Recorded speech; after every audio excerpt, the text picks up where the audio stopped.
Assalamualaikum warahmatullahi wabarakatuh. Baik, saudara-saudara sekalian, hari ini kita coba menjelaskan materi tentang sambungan baut dan mur, di mana materi sambungan baut dan mur ini merupakan salah satu bagian materi dari mata kuliah elemen mesin untuk program studi teknik mesin maupun teknik mekatronika. Sambungan baut dan mur ini merupakan salah satu jenis sambungan. Jadi sambungan baut dan mur ini sebelumnya kita coba dulu bahas tentang sambungan. Sambungan baut dan mur itu merupakan salah satu sambungan, yaitu sambungan tidak tetap. Nah, sambungan itu ada 3 jenis. Yang pertama adalah sambungan tetap atau permanen, yang kedua adalah sambungan semi permanen, dan yang ketiga adalah sambungan tidak permanen atau tidak tetap. Nah, sambungan baut dan mur ini adalah sambungan tidak tetap atau tidak permanen, di mana ketika sambungan kita buka atau kita buka sambungan antara penyambung dan yang disambung, misalkan 2 buah plat atau sebuah rangka kita sambung atau kita kunci dengan baut dan mur, maka ketika kita buka maka baik penyambung maupun yang disambungnya tidak rusak. Nah, itu disebut dengan sambungan tidak tetap. Nah, khusus di materi kali ini yang paling penting pada sambungan baut dan mur ini adalah bagaimana dia mengunci antara baut dan mur. Nah, penguncinya adalah ulir. Sehingga di sini saya mengkhususkan materi sambungan dan baut dan mur ini adalah tentang ulir. Apa itu ulir?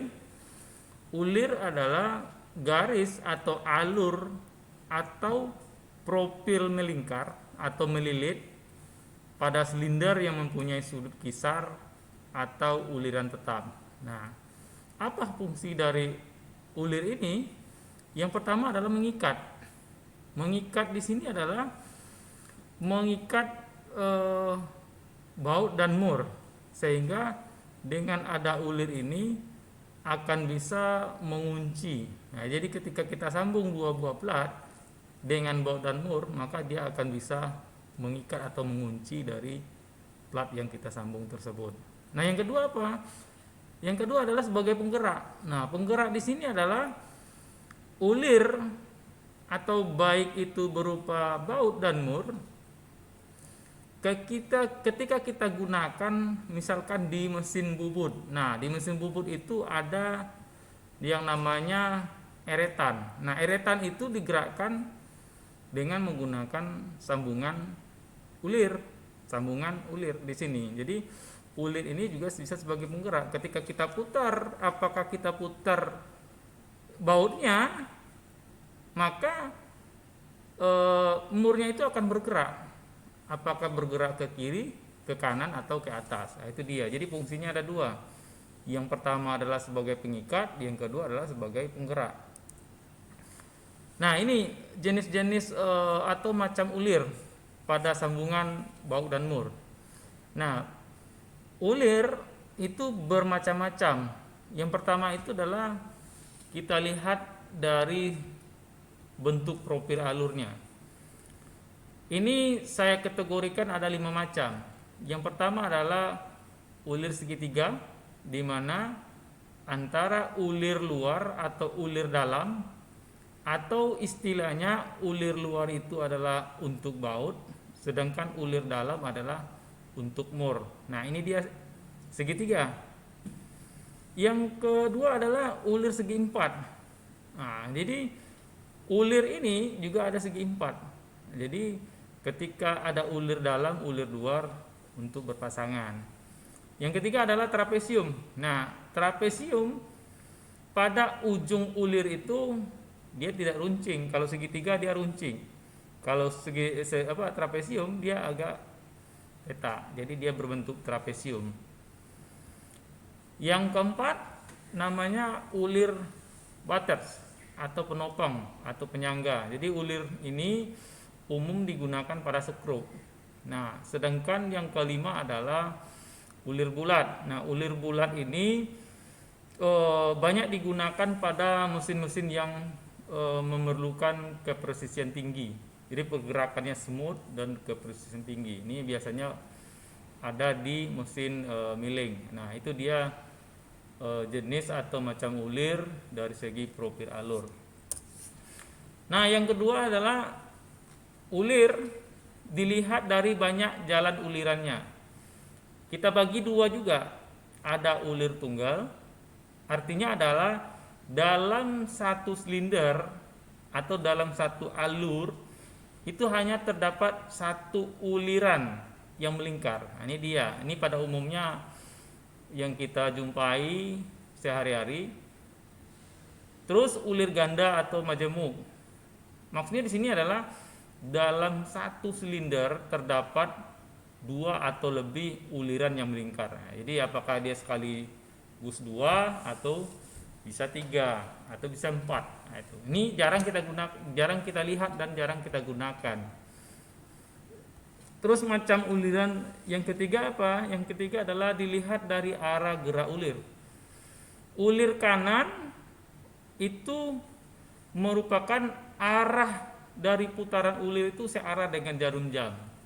Ya, kalau searah berarti CW, ya. Nah, searah dengan jarum jam ulirannya. Nah, sedangkan ulir kiri itu adalah berlawanan arah dengan jarum jam atau CCW, ya, counter clockwise. Nah, yang biasa kita gunakan apa? Apakah dia searah atau berlawanan? Nah, kalau searah ini yang biasa kita gunakan dalam kehidupan sehari-hari. Nah, contohnya yang berlawanan ini apa? Kita pernah lihat kipas angin. Nah, pada ujung kipasnya itu, pengunci kipas itu biasanya berlawanan dengan arah. Nah, kalau dia bersearah, ketika dia berputar, maka bisa copot, maka dia harus berlawanan arahnya. Nah, yang keempat adalah ulir itu dilihat dari cara pengerjaan. Ini biasanya yang pertama itu dikerjakan dengan mesin. Nah, ini biasanya ketika kita praktikum di mesin bubut atau turning, ini bisa kita buat ulir itu berapa kisarnya, berapa diameternya, sehingga kita bisa dibuat dengan mesin bubut terutama. Nah, yang kedua itu dikerjakan dengan tangan. Nah, ini yang sangat manual ini. Bisa dengan senai, bisa dengan tap. Berapa tap yang kita gunakan, berapa senai yang kita gunakan. Nah, yang ketiga adalah produksi massal. Nah, ini yang biasa dibuat misalkan ulir dengan ukuran tertentu. Ini biasa dibuat massal. Artinya sekali buat itu bisa ribuan, bisa ratusan. Nah, itu. Ini yang biasa kita beli di toko. Oke. Ini kita coba membaca ulir pada baut dan mur. Nah, pada umumnya sering dipakai itu ada 3 standarisasi pembacaan ulir pada baut dan mur, ya. Yang pertama itu standar Whitworth atau ISO inci. Nah, ini ukurannya biasanya dalam bentuk inci, ya. Dia memiliki sudut puncak. Sudut puncak itu apa? Sudut puncak pada kisar, pada alur ulirannya itu. Dia memiliki sudut puncaknya itu 55 derajat. Nah, cara penulisannya biasanya W berapa diameternya dalam 1 inci, terus dikali gang per inci. Nah, apa pula itu artinya gang? Gang itu adalah alur, sama dengan alur. Berapa alurnya? Jarak alurnya, jarak gangnya dalam 1 inci. Atau bukan jarak ya, berapa banyak alur atau gangnya dalam 1 inci. Contohnya misalkan kita tulis W setengah kali 12. Ini artinya adalah W ini adalah standar Whitworth. Setengah ini adalah diameternya. Diameternya atau diameter luar itu adalah setengah inci. Nah, kali 12. 12 ini apa? Dalam 1 inci terdapat 12 gang atau 12 alur. Nah, itu artinya dalam 1 inci baut terdapat 12 alurnya. Ya, 1, 2, 3 sampai 12. Itu dia. Ya. Yang kedua adalah standar metrik. Nah, ini yang biasa kita jumpai. Isometrik namanya, ya, isometrik. Ini memiliki sudut puncaknya 60 derajat, ya, 60 derajat. Terus cara penulisannya biasanya M diameternya dalam 1 mm dikali dengan kisar. Kisar itu adalah jarak puncak ulir. Nah, biasanya penulisan begini. M contohnya seperti ini ya, M 20 kali 1,5. Itu artinya apa? Artinya baut ini mempunyai atau mur ini mempunyai diameter 20 mili, ya, diameter luarnya. Terus jarak kisarnya adalah 1,5 mili, atau pitchnya adalah 1,5 mili. Nah, ini yang biasa kita gunakan dalam kehidupan sehari-hari. Nah, yang ketiga adalah standar Amerika. Amerika mempunyai standar untuk pembacaan ulir dan baut, itu misalnya mempunyai sudut puncak 60 derajat. Cara penulisannya adalah diameternya dikali dengan gang per inci. Hampir sama dengan standar Whitworth. Kalau standar Whitworth dia ada W, sedangkan standar Amerika dia tidak pakai W. Contohnya apa? Misalkan 1 dikali 8/2. Ini artinya apa? 1 ini adalah diameter dari diameter bautnya.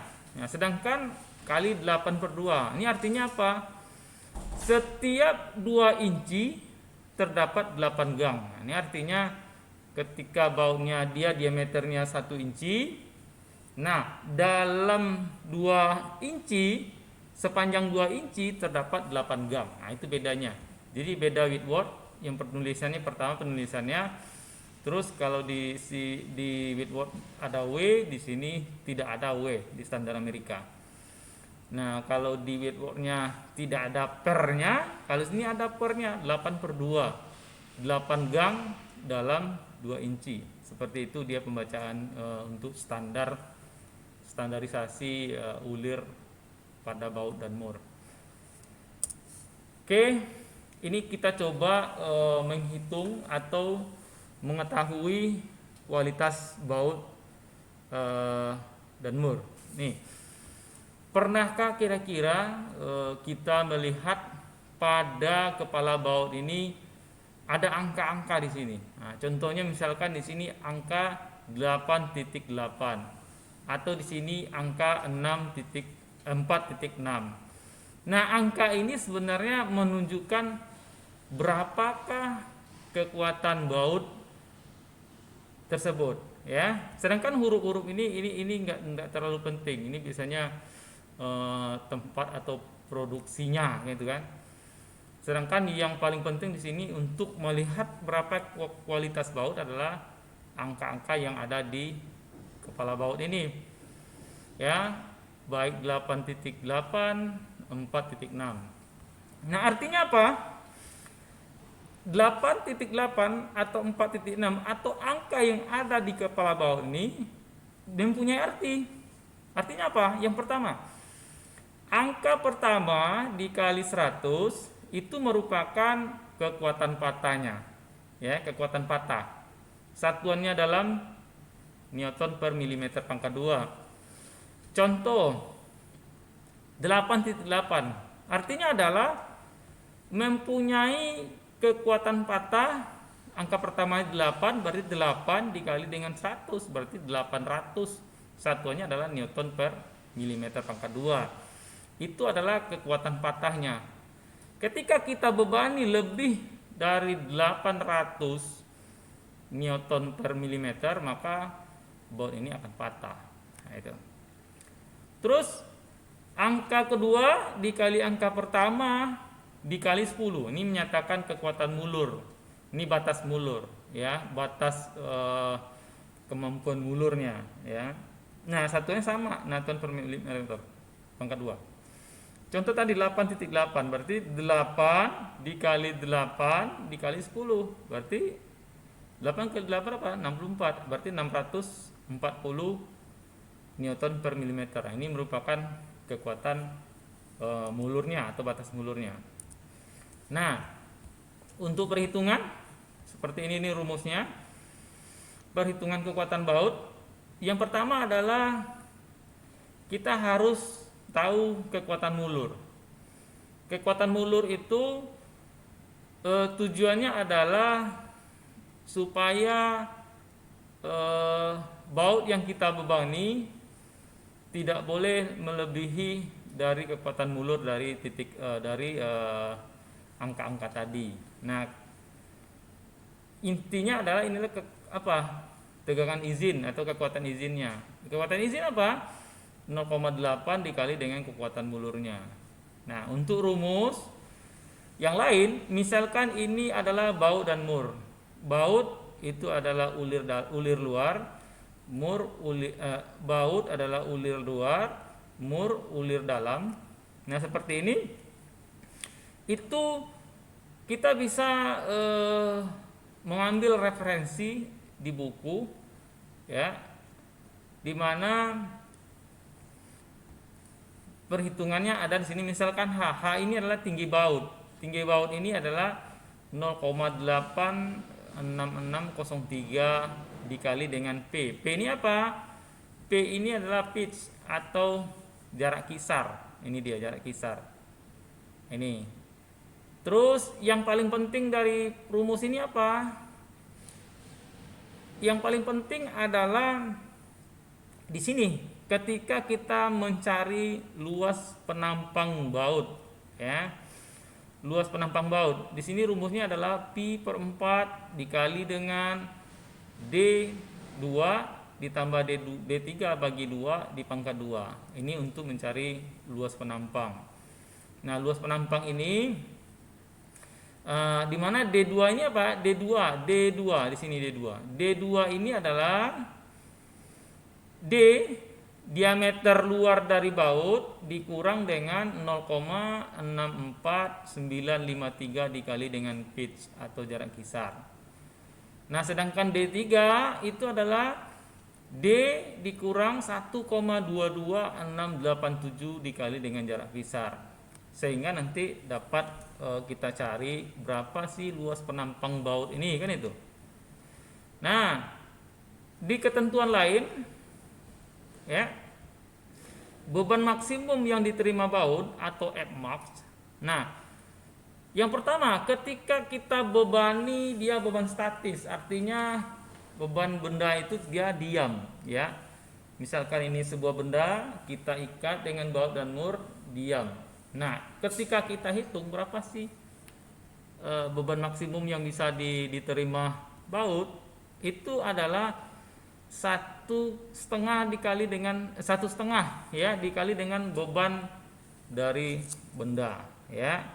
Itu adalah beban maksimumnya. Misalkan bendanya 5 kilo, berarti beban maksimumnya adalah 1,5 dikali dengan 5 kilo, berarti 7,5 kilo. Nah, kalau beban dinamis, apa itu beban dinamis?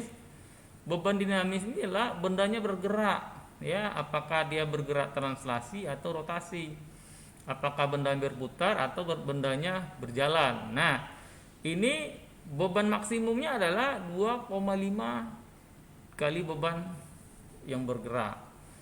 Nah, untuk ikatan kuat, ya, ikatan kuat bisa dia dinamis, bisa dia 3 sampai dengan 4 kali beban yang diterima. Nah, itu dia. Ya. Ini ada 2 kondisi baut dan mur itu dalam perhitungannya. Contohnya adalah baut beban memanjang tanpa tegangan awal, artinya dia tidak memerlukan atau tidak terjadi tegangan awal. Maka di sini ini rumusnya, luas penampang atau AS itu lebih atau sama dengan beban dari benda dibagi dengan tegangan izin. Tadi kita tahu tegangan izin adalah 0,8 dikali dengan tegangan mulur.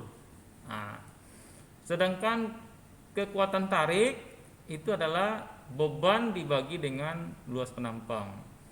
Sedangkan untuk kasus kedua adalah baut itu mengalami tegangan awal. Nah, ini rumusnya.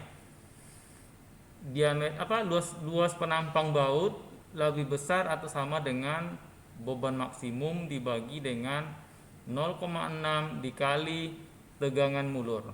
Sedangkan tegangan tariknya adalah beban maksimum dibagi dengan luas penampang. Seperti ini dia. Oke, demikian untuk materi baut dan mur. Nanti kita berikan penjelasan tentang contoh soal. Oke, demikian saudara-saudara. Mudah-mudahan bisa dipahami. Ya, kalau tidak bisa dipahami mungkin bisa ditanyakan lebih lanjut, baik dengan by phone atau langsung datang ke Politeknik Kalteks Riau. Kalau ada yang kurang mohon dimaafkan, karena ini adalah bagian dari pembelajaran elemen mesin materi baut dan mur di Politeknik Kalteks Riau.